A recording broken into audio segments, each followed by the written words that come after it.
Doncs comencem. A veure, això és un acte de presentació col·lectiu, perquè ens hem adonat que teníem l'acte de presentació d'un llibre, que és aquest que teniu aquí, que es diu Per una nova sociologia de les arts, d'acord? Que és una obra col·lectiva coordinada per Arturo Rodríguez Morató, de la UB, i l'Álvaro Santana Acuña, que està a Harvard University.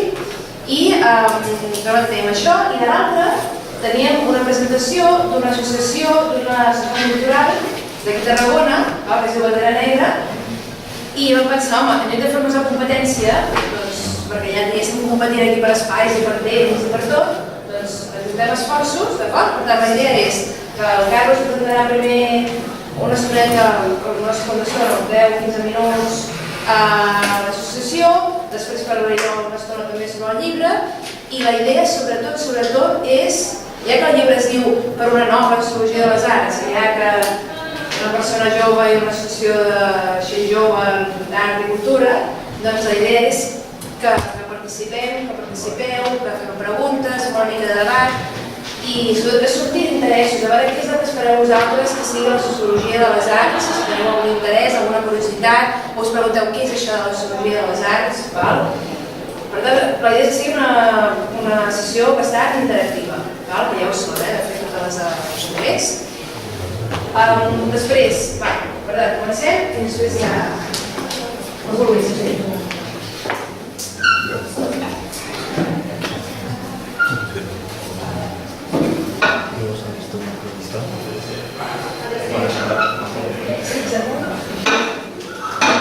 Bueno, yo soy Carlos, soy uno de los 4 miembros fundadores de Bandera Negra. No sé si habéis visto en el CAI que tenéis la exposición de San Salvador. ¿Os habéis ido a ver las fotos o algo? Bueno, ahí la tenéis en el CAI, si tenéis la oportunidad de ir. Así entendéis también un poco lo que queremos hacer. Luego os explicaré cómo nace Bandera Negra, cuál es su objetivo y también os explicaré lo que queremos conseguir con el proyecto de Coca-Cola Carabelas. Entonces, Bandera Negra nace hace un año, nos juntamos 4 amigos del mundo sindical con unas inquietudes y decidimos transmitir esas inquietudes hacia una asociación, intentar conseguir algo, intentar en Tarragona poder cambiar algo. Entonces, hace ya esto hace un año y hoy en día somos ya 12 personas de diferentes ámbitos. Entonces, uno de los objetivos de Bandera Negra es a través del arte, o sea, transmitir nuestro día a día social, o sea, lo que nos pasa en la calle, lo que nos pasa, por ejemplo, en los barrios de Tarragona, poder eso reflejarlo a través del arte, o sea, a través de las fotos, de la pintura, de la escritura, como más nos guste. Entonces de ahí nos surge la idea de hacer como un proyecto de los barrios de Tarragona, un proyecto fotográfico, reflejar cómo es la vida en los barrios del día a día, cómo lo ve la gente que vive allí. Entonces nos juntamos y decidimos preparar Tarragona Carabelas. Aparte de eso, también hemos hecho un par de cursos de stencil en el gesto, pero bueno, nuestro proyecto estrella es el Tarragona Carabelas. Entonces, su funcionamiento es estar 3 meses en cada barrio, durante 2 meses hacer como visitas al barrio. Nuestra idea principal era que esto de manera independiente, que cada fotógrafo esté allí, por vínculo, y darse una vuelta, conocer el barrio, pero al final nos dimos cuenta que más efectivo era hacer salidas programadas con agentes sociales del barrio, con gente de la estación, con colectivos de allí, de inmigrantes o de gente del barrio. Entonces, todo eso al final de esto lo que hacemos es coger 30 fotografías que han de ser en blanco y negro. Las fotografías no importa que sean con cámara reflex, puede ser con móvil, porque al final nuestro objetivo no es que sea una fotografía bonita, que sea una fotografía bien encontrada, sino que transmita un mensaje del barrio. Un mensaje que represente lo que es el barrio, que sea, por ejemplo, qué es el día a día del mercado de Torreforta, qué es el mercado de San Salvador, cómo lo viven allí los inmigrantes, por ejemplo. Nos importa más eso que no una foto bonita de una pared o un edificio, la gente posando. Y bueno, así a grosso modo es lo que queremos. Ya os quería poner un ejemplo de una foto de San Salvador. Esta foto nos gusta mucho porque esto es una cruz que está encima de la iglesia de San Salvador. Y lo curioso de esta cruz es que está con vigas de la construcción. Entonces eso representa al barrio de San Salvador, que es un barrio obrero, y esto, la conclusión que sacamos es que esta iglesia la construyeron cuando estaban haciendo el barrio. Que no tenían ningún material así más típico de madera para hacer una cruz bonita, tal, sino que hicieron hacerla con sus vigas que estaban haciendo ahí los edificios. Eso es algo que nos llamó mucho la atención. Otro ejemplo que quería poner también es este. Ahí en San Salvador, dando una vuelta, nos encontramos un banco encadenado, ¿no? Y es curioso porque esto nunca lo he visto en Tarragona. Nunca he visto en un barrio un banco encadenado, ¿verdad? Entonces lo que vimos es como que es algo que quieren tener allí, pero encadenado para que nadie se lo lleve. Como que es suyo y que les gusta tener ahí también bancos como todos los demás. Luego, en cambio, nosotros a partida nos encontramos esto. Una fotografía allí en San Salvador, que es la ropa tendida a pie de calle, ¿no? Cuando por un lado tienen los bancos encadenados para que nadie se los lleve, vemos que tienen la ropa tendida a pie de calle como que no valoran tanto algo personal como es la ropa que nos ponemos el día a día, que no importa que esté a pie de calle, que alguien lo pueda coger, pero en cambio sí que se valora más tener un banco allí, entonces lo tienen encadenado. Y también algo curioso que nos pasó con esta fotografía, cuando fuimos a hacerla, dijo una chica, una fotógrafa, me vaya vergüenza tener la ropa aquí tendida, porque la ven todos los vecinos, no sé qué. Yo le pondría un plástico o algo, no sé. Y es curioso también, ¿no? Porque es el valor de la intimidad que tenemos. Y allí, pues, por ejemplo, pues, no es algo de deporte. Y estas fotos ya son de Torreporta. Y ya entramos también cuando hablamos de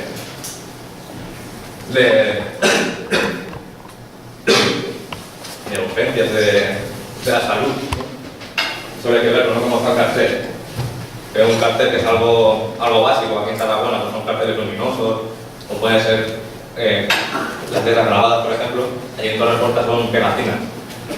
Y veis que es algo que es fácil de mantener, ¿no? Y en cambio, como veis el estado, está todo bastante despegado, pero es algo que se respete y le da bastante personalidad al barrio, ¿no? Como de que no es algo que no importa. Y en esta foto igual también se verían aquí los carteles despegados para que sale pequeño. Y está todo bastante adaptado también. Lo que decimos de ahí es que es algo muy impersonal, no se valora en los barrios en ese sentido. Y luego, para acabar, me gustaría hacer algunas conclusiones que hemos sacado de que hemos conocido a la gente de los barrios.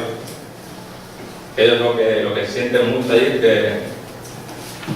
que para progresar en la vida tienen que marcharse de ahí de los barrios. Hemos encontrado que muchas familias, los padres se quedan allá a vivir, pero los hijos se marchan. Como que para progresar no tienen que quedarse a vivir allí en el barrio, o sea, tienen que ir a Tarragona. Ahí se genera una diferencia, ¿no? Que al final es algo feo, ¿no? Y lo que también queremos conseguir es que haya una unión entre los barrios y Tarragona, porque al final los barrios también son Tarragona, no es una ciudad aparte que está allí.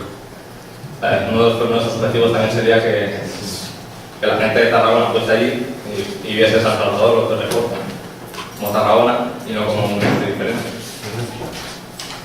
Y bueno, ¿tienes alguna pregunta o algo que queráis saber? Bueno, si lo puedes contar, el motivo de las imágenes en blanco y negro y no en color. Es por el nombre que tiene cada vez a darle a esto.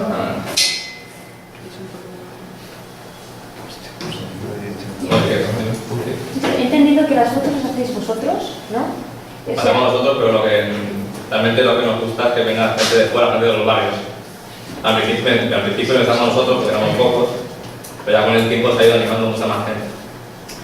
Ya que somos unos 12, ya gente de los barrios que se ha animado a participar en el proyecto, o gente externa que no tiene nada que ver, que viene a la salida de las fotos, las envía y ya está. Pero el objetivo era que la cosa del barrio hiciese las fotos para representarse ellos mismos y decir, pues esto creemos que merece ser mostrado o tiene un mensaje especial. Hay un poco de crítica social también en las fotos, ¿no? Sí. O sea, buscamos que haya crítica, pero no decirlo implícitamente, no decir, pues hago esta foto y esta está mal, sino que nos gusta que pues, tú pienses si esto está bien o está mal. Que haga la foto, envíe el mensaje y ya la persona que lo ve decide si esto está bien o está mal, que saquemos nuestras propias conclusiones.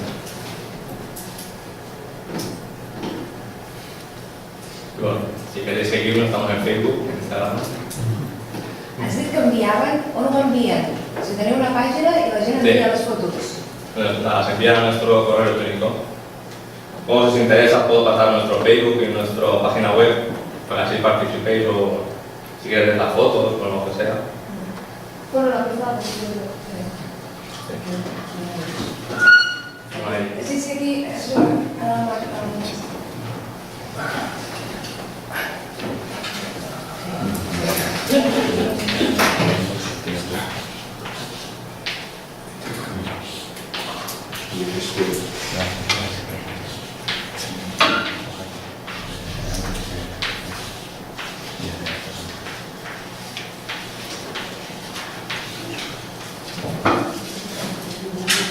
Bueno, en Facebook ponéis bandera negra y seguimos nosotros. I bandera negra té alguna referència d'artista? Sí, es como la bandera de Nunca Rendís, que se me ha explicado. De ahí viene el nombre. La bandera negra de Nunca Rendís, siempre seguir adelante.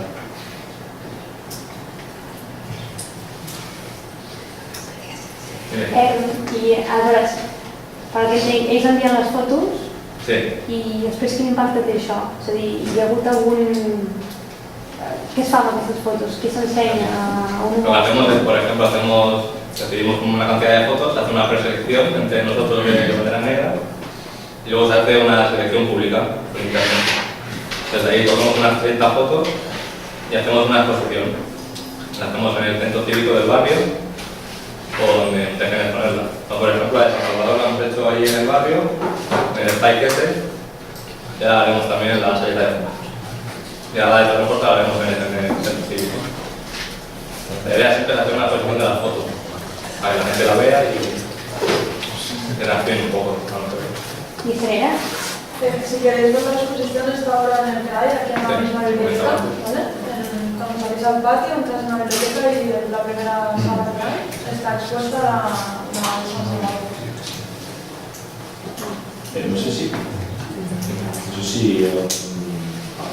alguien tiene alguna pregunta o que no veo detrás de mí. ¿Alguien te ha preguntado a alguien antes sobre las fotos de blanco y negro? Me perdí un poco tu respuesta, pero me parece que has dicho como, bueno, es una búsqueda de una estética precisa. Yo me imagino que es un obsequio o una referencia a los fotógrafos callejeros del siglo pasado. Y mi pregunta es, ¿habéis evaluado el efecto, digamos, o sea, al hacer esto, la foto inevitablemente es porque nadie toma fotos en blanco y negro, se mueve de una foto con ambición realista a una foto con ambición artística que le puede quitar algo a lo documentarístico? ¿Eso es lo que queríais? ¿O pensáis que no es importante? ¿O os estoy gustando yo también? Bueno, queremos de... Porque se pierde material, se pierde color, se pierde datos. Pues también queríamos darle como una identidad a la exposición. En hacer la blanco y negro también tenemos la marca de identidad. Tiene que ver con informante también, ¿no? También le da una cierta imagen más estética, ¿no? Pero tampoco buscamos eso, esa foto crítica. Yo pensaba que era en blanco y negro porque, por ejemplo, algunos directores que van en blanco y negro, como el Pelataro o el Garret, utilizan el blanco y negro precisamente para hacer cierta distancia respecto a la imagen y el espectador.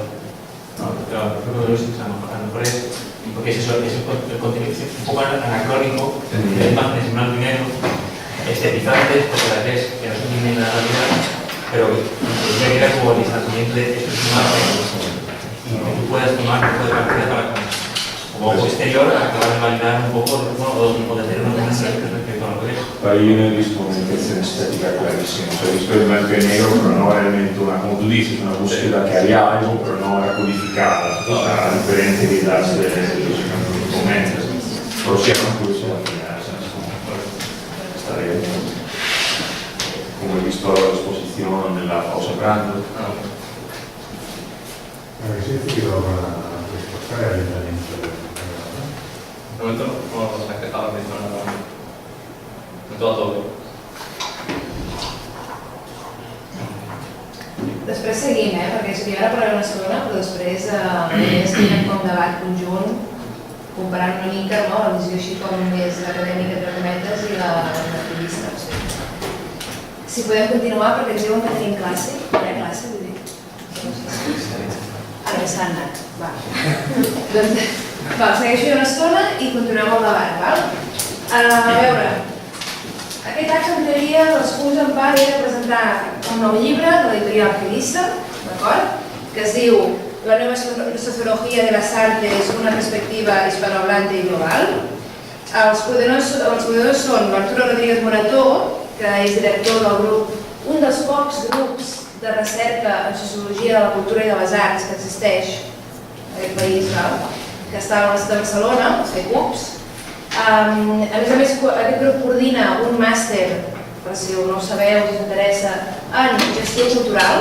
Per tant, hi ha molts estudiants empresarials, econòmiques, etc., que fan aquest màster i que els permet accedir a la part així més de sociologia de la cultura des d'un punt de vista més aplicat. Parlo de persones que es dediquen a gestionar museus, companyies de teatre, música, etc. És una mica interessant perquè fa de pont entre el món acadèmic i el que és professional.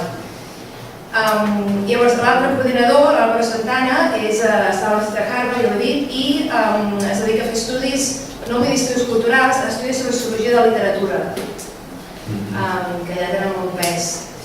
Llavors, la gràcia d'aquest llibre una mica és que és molt heterogeni, tant des del punt de vista dels objectes, però no tant, perquè sentint-te tu estava pensant, tampoc és tan heterogeni, és a dir, es tracta d'un llibre que parla de les arts amb majúscula.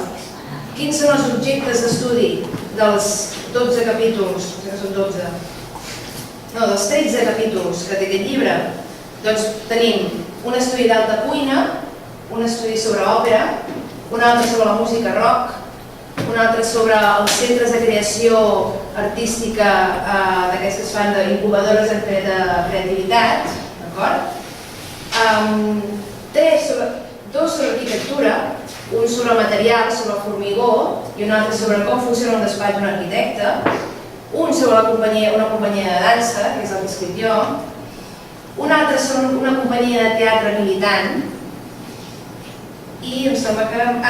i dos que són sobre art contemporani. Un sobre com funcionen les subhastes i un altre sobre com funcionen els criteris d'avaluació de l'art contemporani. D'acord? Per tant, què tenen en comú tots aquests objectes? Clar, estem parlant de sociologia de les arts convencional, no?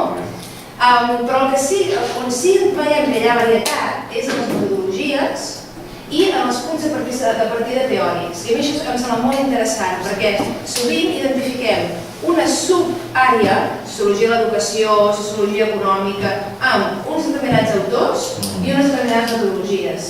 I la gràcia d'aquest llibre, de la perspectiva, estic fatal fent publicitat, però la gràcia de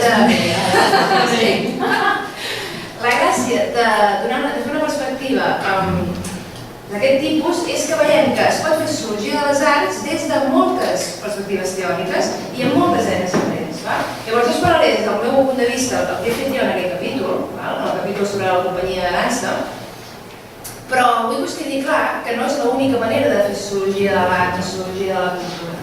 I el que també, d'alguna manera, us animo, si us interessa mínimament aquest camp, és que la gràcia que té la sociologia de l'art i de la cultura és que com que estem parlant d'entorns una mica caòtics, és a dir, en el sentit que fer art és una cosa complicada, i tot és complicat, però vull dir en el sentit de performance, és a dir, que tu vas a fer un estudi d'un hospital, jo vaig fer la meva tesi sobre un hospital públic, llavors tu fas una tesi o un estudi sobre un hospital i saps quines normes professionals existeixen, més o menys, a nivell formal.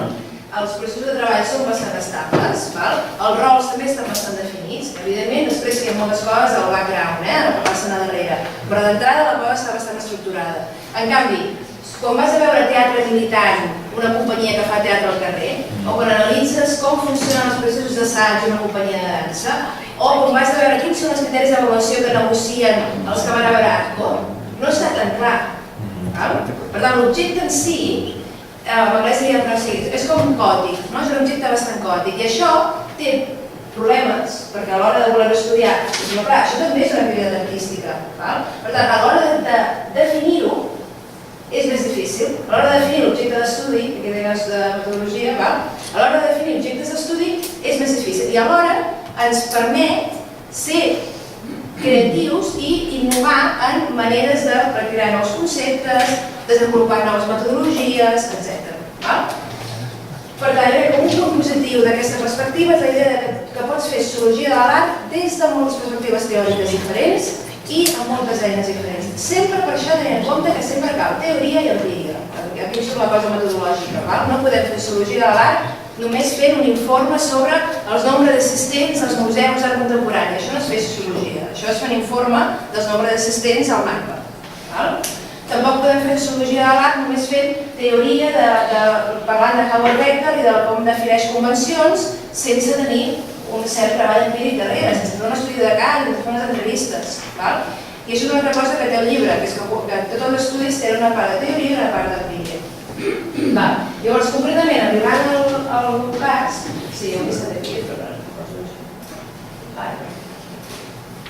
sí, la idea completa.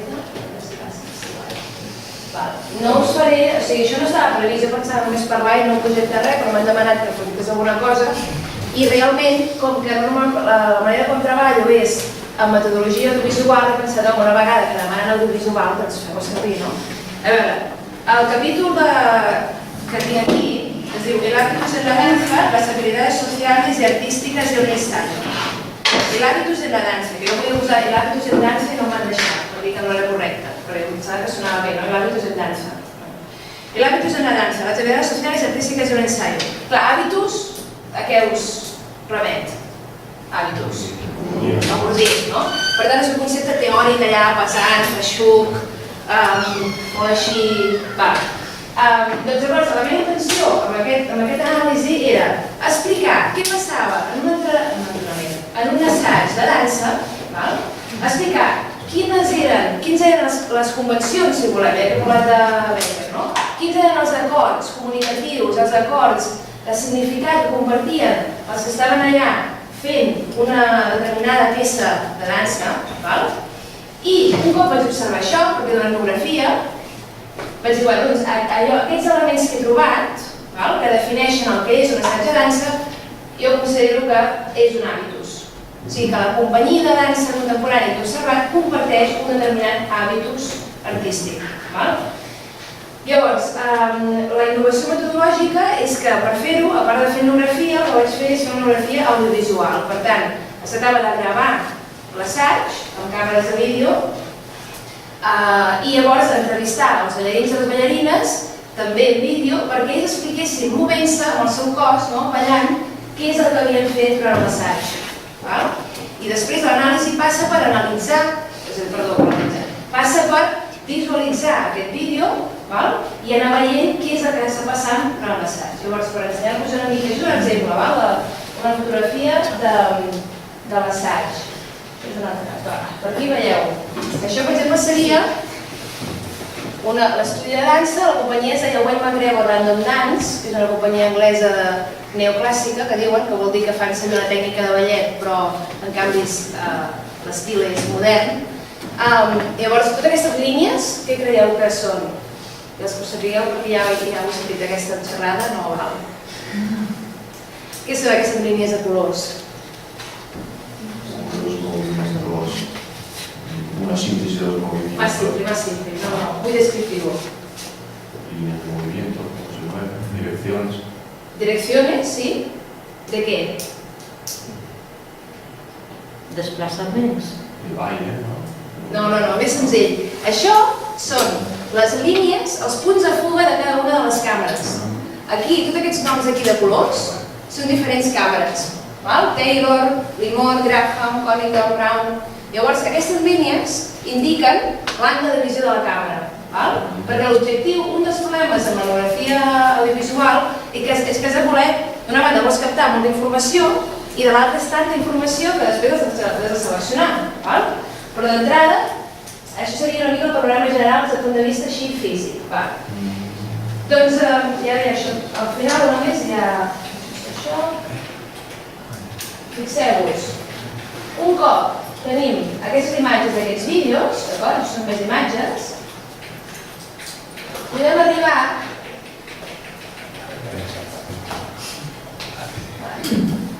Això és un exemple d'una entrevista, a una de les ballarines. Llavors, podem arribar a fer una anàlisi en el qual s'expliqui una cosa com aquesta. A veure, això és una transcripció d'un moment en el qual el coreògraf està ballant, està ensenyant una determinada frase a unes ballarines, a un ballarí i una ballarina, un duet, de fet és un trio. Llavors, l'anàlisi audiovisual que us permet és fer una anàlisi molt detallat, pas per pas, del que s'estan dient, de com s'ho diuen, de com fan servir, de com es mouen, de quin tipus de modalitat comunicativa s'ha fet servir. Llavors us portar a entendre... Estic fent aquí una improvisació de... A veure... No, em quedo aquesta. Sí, entendre coses com aquesta, és a dir, entendre com ens comuniquem. Si al moment de fer un assaig de dansa ens comuniquem parlant, ens comuniquem amb gestos, ens comuniquem tocant, tocant vol dir així agafant, o ens comuniquem a partir d'onomatopeia, de sonificacions, uà, uà, uà, per exemple. Aquests són el tipus d'elements que pots treure d'un estudi com aquest. Però és que també, com que ho complementeu amb les entrevistes, també podem veure quins són els elements que els ballarins verbalitzen que legitimen l'autoritat del coreògraf. Això és una mica més, és a dir, la idea és que l'hàbitus coreogràfic o l'hàbitus en dansa el que fa és dir, vale, jo he de fer una sèrie de coses, per exemple, he d'anar molt ràpid, fisicalitat. Un bon ballarí va molt ràpid. Algú fa dansa aquí o algú estudia dansa així? Jo tampoc, Un bon ballarí el que ha de fer és els passos que aprèn els ha d'aprendre ràpid, ha de tenir molt bona memòria visual, molt bona memòria corporal, que això no existeix, és una ficció, però no és així, memòria corporal, i ha de ser ràpid. Doncs bé, aquesta rapidesa, aquesta fisicalitat, una manera de dir-ho, és un element que forma part de l'hàbitus en dansa. Per tant, es tracta de veure quins elements de la pràctica creativa, artística, formen part d'un acord intersubjectiu, estan legitimades. Llavors, com que són elements, això passa en molts entorns, no només en l'artístic, però com que són elements que en gran part són molt sovint inconscients, corporals, de la pràctica, pragmàtics, són molt difícils de captar amb el discurs. Llavors, una manera que funciona bé és a través de lo visual, a través de fer exercicis, experiments, o fer entrevistes en vídeo, foto, dibuixar, coses així. Doncs, abans de cloure, alguna pregunta específica sobre... Digues. En les entrevistes que els feies, quina informació es volien extreure? El que havien après a la sessió de dansa? Sí, depèn, perquè clar, això va ser un projecte, això no ho he explicat. Aquest capítol forma part d'un projecte molt gran que va començar el 2009 amb la Universitat de Califòrnia de San Diego. Llavors ha estat un procés de gravació, cada any, si 2009, 2010, 2011, 2013 i 2015 s'han fet observacions a diferents muntatges. Llavors tenia, en el cas que s'ha ensenyat ara, aquest últim, el que preguntava era per un concepte que és el de l'escolta, que vol dir escoltar l'altre, que era una d'aquestes habilitats socials que surten al capítol. Que vol dir que tu per entendre...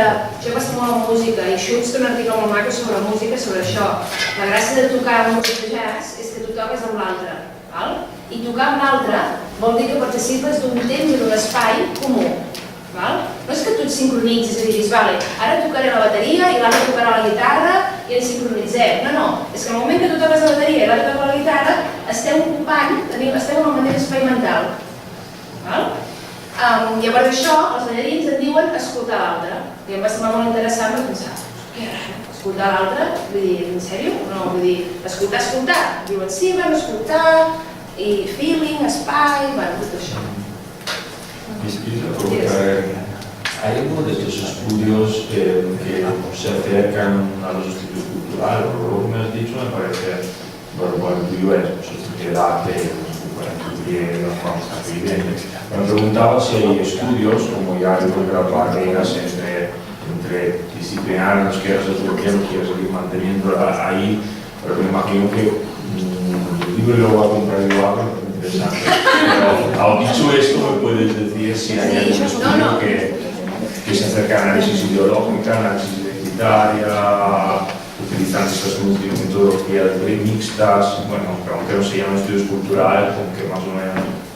De fet, tens raó, és a dir... Antropologia tirando a... Sí.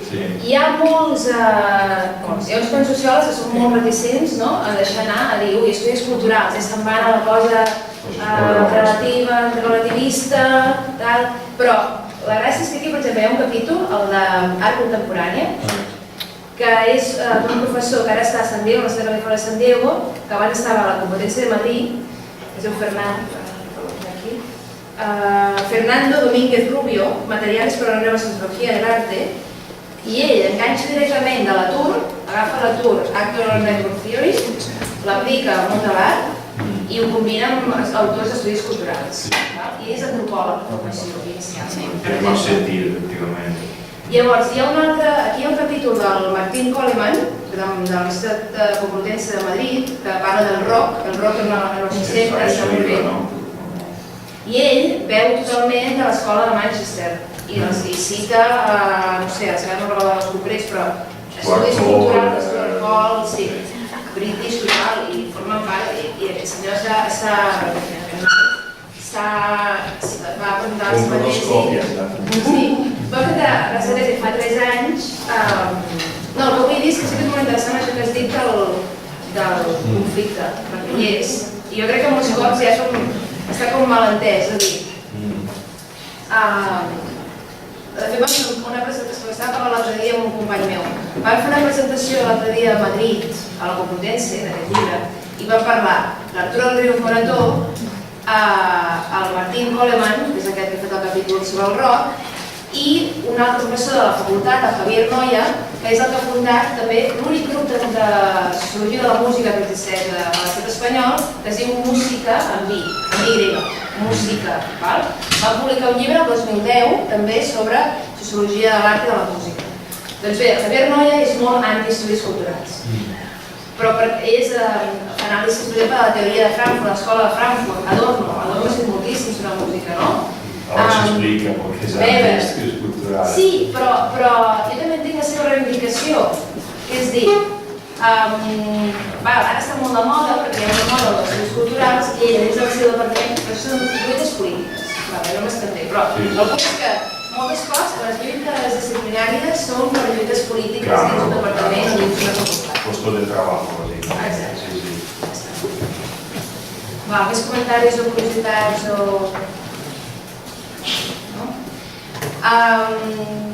Llavors, sobre els altres capítols, perquè del meu ja he parlat prou.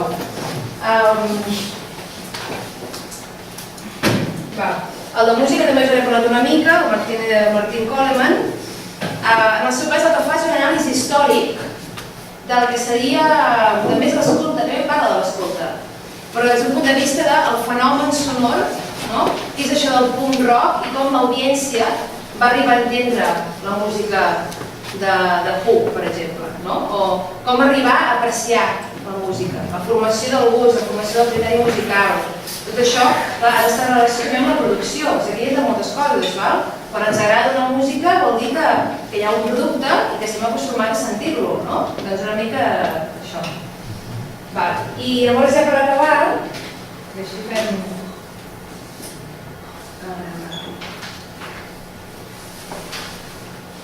No hi deixo mai, però he pensat que volia dir una cosa molt curteta. Perquè, de fet, aquest llibre de Sociologia de l'Art també es podria anomenar Sociologia de la Creativitat, una mica, no? El que sí que trobo que hauria de sortir un altre llibre d'aquí poc, si algú té la idea de fer-lo, que seria no parlar només de la sociologia de l'art aquesta oficial, sinó, que ja és una fila de llibres de fet, sinó incorporar activitats creatives que surtin dels marcs professionals habituals. No perquè tu ets un artista i treballes en un estudi d'artista ets creatiu. Potser, de fet, la teva activitat és un poc creativa perquè reprodueix el que han fet molts abans que tu i, de fet, et dediques com a viure una mica del cuento, no? i és al final del dia, estic com molt liat. I en canvi, de l'altra banda, pot ser que tu siguis molt creatiu i estiguis fent un treball de grafiti o un treball de còmic o un treball doncs allò que fan ara per internet molt, de scrapbooks, de fer com collage o no sé què i tal, a casa teva o un diari de viatge, no? I pots ser molt creatiu. Llavors aquí què passa? Ja no us diré això que trosset. Clar, si jo us pregunto si la creativitat és una pràctica individual o col·lectiva, què em direu? La creativitat és una pràctica individual o col·lectiva? Les dues. Sí, crec que la desenvolupes individualment, però la pots portar a la pràctica col·lectiva. Jo considero que sense un col·lectiu no existiria la creativitat. Porque no son vecios, ¿no? Hemos hablado de la vecchio. Sí, pero sin racionalizarlo teóricamente, así de entrada, como... Individual. Individual. Es la persona a la que hablar. No, és que van sortint. Què més? Va. Individual o col·lectiu? I per què? Per aquesta zona d'aquí. Diria col·lectiu. D'acord? Sempre tenim algú, un receptor que sí, en la centración de estados. Es una racionalidad ya. Yo creo que la mayoría de nosotros diríamos individual de entrada, porque ese espacio que sientes muy tuyo, aunque luego tienes razón tú. ¿Entiendes? O sea, no sé, pues esa es mi respuesta. ¿Alguna més? ¿Alguna mica más? Yo creo que la pregunta es una mica... Pregunta no. En sèrio? Sembla que t'has... Espera. No, D'entrada aquesta pregunta és una mica trampa. Per què? Perquè la dicotomitzes, no? Per començar. Clar, exacte. O sigui, estic dient individual o col·lectiu i a més estic parlant de pràctica. Us he dit aquí la paraula pràctica. No és tan habitual. En un discurs social, com hem convertit, no sempre parlant de la creativitat com a pràctica. Fixeu-vos, normalment la creativitat amb què ho associem? Amb què apareix associat? Termes que associem a creativitat. Sinònims, digueu-me sinònims de creativitat. Innovació. Com? Innovació. Innovació, perfectament innovació. La guardem per després. Originalidad, vamos. Originalitat. Imaginació. Imaginació. Què més?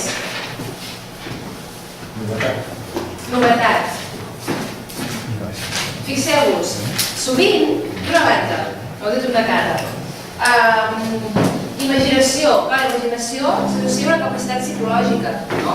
Associem sovint la creativitat a un mecanisme psicològic, a la motivació, a això, a la imaginació, a l'originalitat, val? Llavors aquí tenim una referència clarament individual, perquè estem parlant de mecanismes psicològics. Hi ha 1000 llibres en neurociència, per exemple, el Dennett, el Dennett ha escrit molt sobre la filosofia de la religió i de la ciència i tal, o el que he conegut, el Csikszentmihalyi, que té un llibre que es diu Flow, segur que us sona per l'heu vist a algun lloc. És a dir, hi ha molts estudis des de la neurociència i des de la psicologia evolutiva que parlen de la creativitat com un acte psicològic, com una manifestació d'un mecanisme que tenim al nostre cap, un mecanisme intern, que produeix una sèrie de resultats, com ara l'ahà moment. Algú li sona això de l'ahà moment, el moment ahà? És el moment d'inspiració, no? Pum, et ve una idea. El moment en què estàs a la dutxa i et ve una idea, no? O, per exemple, els que van inventar-se l'ADN, no es va inventar l'ADN, els que van descobrir l'ADN, diuen que van trobar-ho que el moment que el científic, quan més treballa, és quan està dormint, no? Dorm i llavors a la mitjanit es desperta i pum, l'estructura molecular de l'ADN. Salut. Per tant, aquests moments ahà també són una manera de definir la creativitat, moments creatius. Tots els bestsellers que ara surten sobre el Blink, el Malcolm Gladwell, Blink, com pensar ràpid i pensar millor. Aquesta idea que com més creatius siguem, més bé pensarem, més ràpid pensarem i més produirem. Això és una cosa que està en els llibres d'aeroport, no? Que es diu els llibres que es veuen a l'aeroport, bestsellers, això.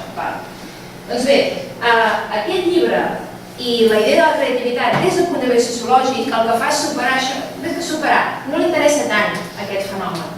El que li interessa és la creativitat com a pràctica socialment legitimada. I com que la legitimació és un concepte que segur que tots heu estudiat, doncs aquesta idea de pràctica social que està reconeguda com a tal. A Becker li feia a Howard Becker, sempre li fan la pregunta, es veu, quan presenta coses sobre el món de l'art, sempre hi ha algú que diu, però, molt bé, tot això que diu, que l'art artístic és una convenció social i que tal és un acord, però tu, realment vostè realment creu que Mozart no era un geni? Mozart era un geni o no era un geni? I té un llibre que es diu, Becker, que es diu What about Mozart, what about murder? Assassinat. Però vostè realment no creu que Mozart era un geni? Això em sembla que hem parlat un dia a la festa. Clar, doncs, jo personalment puc pensar que Mozart és un geni, però com a sociòloga el que estic estudiant és quines són les condicions socials que van fer que Mozart fos reconegut com un geni. Que jo cregui que és un geni o no, és com creure si hi ha Déu o no. És un acte de fe. Jo ho crec o no ho crec, en base a les meves condicions socials o que sigui, però ja no estic parlant com a sociòloga, si dic que per mi Mozart és un geni, estic parlant com a persona humana. Per tant, la perspectiva sociològica el que fa és fer això, el que fa és parlar de l'activitat creativa com això, com a pràctica, i per tant, si diem com a pràctica, aquí dues conseqüències, i acabo. Primera, és una pràctica externa, no estem parlant d'allò que passa dins del nostre cap, sinó que estem parlant d'allò que estem fent, produint materialment, comunicativament amb els altres, i per això llavors molts d'aquests estudis són basats en observació, en entrevistes, clar, ens interessa el fenomen social de la creativitat. I per això us deia, un segon llibre hauria d'anar per veure aquestes pràctiques en entorns institucionals que no són els convencionals, que no són estrictament el món de l'art o el món de la ciència. Llavors, un segon element. Perdoneu, abans que passi el segon element. Heu dit innovació. Fixeu-vos, si busqueu creativitat i innovació per Google, podríem fer ara, no ho fem, a veure si surt, creativitat i innovació. A vegades, clar, això ho buscàvem ahir, potser busco creativitat i innovació. Potser he canviat, però ahir o abans d'ahir, la primera o segona entrada, la tercera entrada era un programa de màster de la UB. Mira, doncs he canviat. Més creativitat, creativitat i innovació. Innovació, no? Innovació. Sí, és igual, no us preocupeu, us explico què sortia, el tercer. Tercer o quart, un programa de màster de la UB que es deia creativitat i innovació i, algú adivina la tercera paraula? Quina era? Adivina la tercera paraula, creativitat, innovació i màster de la UB? ¿El máster oficial o no? Es importante. No, no és oficial. Bueno, no és oficial, no, creu que no. Èxit, de desenvolupament. Empresa i negoci semblen més. Emprenedoria. Sí, desarrollo está pensando. Tercera opció. Sí. Tercera opció, creativitat, innovació i emprenedoria. Clar, què ens està dient això? Està dient, i aquí arriba un segon punt, hem dit pràctica externa en un context institucional molt clar. Fem art o fem ciència o fem cultura en un context social determinat, que és un context capitalista claríssimament, i no és casualitat que ara mateix, en el discurs, sempre estem parlant d'això, no és casualitat que en el discurs social aparegui creativitat vinculat a innovació, que és tecnologia. Quan parlem de innovació, el referent és tecnologia. És novetat a partir de la tecnologia. D'innovar, o sigui, tots els programes de recerca europeu, quan diuen innovació, tothom sap que ha de parlar de la tecnologia que està servint. I si pot ser Big Data i Internet, millor. I després, emprenedoria. Clar, perquè el context social de producció de la creativitat actualment, en gran part, és aquest. Veieu? Per tant, el segon punt, perquè és que s'ha dit, el segon punt és dir, és una activitat social externa i que a més és institucional. Llavors, un filòsof que m'agrada molt i que lliga molt bé amb l'associació vostra, que és el Feyerabend, Paul Feyerabend, us sona? Algú segur que li sona de sociologia de la ciència. Va escriure Contra el mètode. Sí, doncs el Feyerabend era anarquista, tenia el carnet anarquista dels 70 als Estats Units, o sigui, super radical. Doncs ell a part del llibre aquest de Contra el mètode, que és molt el relativisme, pur i dur, etc., té un article molt bonic, i el recomano que se'l llegiu si us interessa la sociologia de l'art, que és sobre el mite de la creativitat, de l'any 80 i pico, 35. Això vol dir que va ser molt tard ja, quan era molt gran. I anava sol pel campus amb una boina negra i una barba així gris, llarga. Doncs bé, Feyerabend el que diu el mite de la creativitat i compara l'entorn científic i l'entorn artístic, precisament per això, perquè estem parlant que el legítim és parlar d'aquests dos entorns des del punt de vista social, per parlar de creativitat, doncs diu, resulta que la creativitat no passa mai en un buit social, sinó que passa en un context polític i social sempre determinat. I el que passa és que, què va passar? En el segle XIX apareix el mite aquest, després del mite de la raó, de la raó de la il·lustració, etc., la idea del mite romàntic del geni individual allà a la torre de perfil. Doncs el que diu ell és, això és una construcció social, històrica, això no existia abans. És molt important que tinguem clar que històricament és un producte, és a dir, el mite del geni és un producte, no és que s'ha creat en un moment determinat. Llavors ell reivindica que en el moment d'estudiar l'art o la creativitat hem d'estudiar aquest context de producció i posa l'exemple dels artistes de l'època del Renaixement. Diu, a l'època del Renaixement els artistes estaven treballant però com primera pregunta, com van poder aparèixer tants artistes al 400 italià? Exacte, tenien una relació econòmica de mecenatge fortíssima amb les famílies, Medici, Ricci, el que sigui, que pagaven. Però pagaven perquè tenien un interès. Després hi havia unes estructures productives, industrials, que estaven alliberades del camp, és a dir, hi havia les ciutats-estats. Sense ciutats-estats, sense una unitat i una política i una organització política, no existeix la figura de l'artista del Quattrocento i no existeix els Medici tampoc. Per tant, la idea de Feyerabend, que no és tampoc revolucionària, però sí que ara encara això costa d'entendre, és que has d'estudiar aquest context de producció. Per tant, la idea és aquesta, la sociologia de l'art. Quin seria com el fil conductor que engloba tot això? Que estem estudiant pràctiques, més enllà de són col·lectives, individuals, són pràctiques externes a l'individu, no són només mentals, internes, capacitats individuals, mecanismes, i que estan definides per una estructura social i per unes relacions de poder. I que a més són variables, que no són allò variables històricament. Per tant, encara que a nivell discursiu, encara això jo ho estic estudiant ara, la idea del geni romàntic està allà i està, per més fires d'art com es facin, que no es surten escenes de la vida quotidiana, etc., el mite hi és i defineix el discurs de l'art contemporani, en part. Tot i això, sí que es fa recerca, que a més no només de la sociologia, des de belles arts, des d'antropologia, però que fa posar en qüestió aquest mite, aquest estereotip social.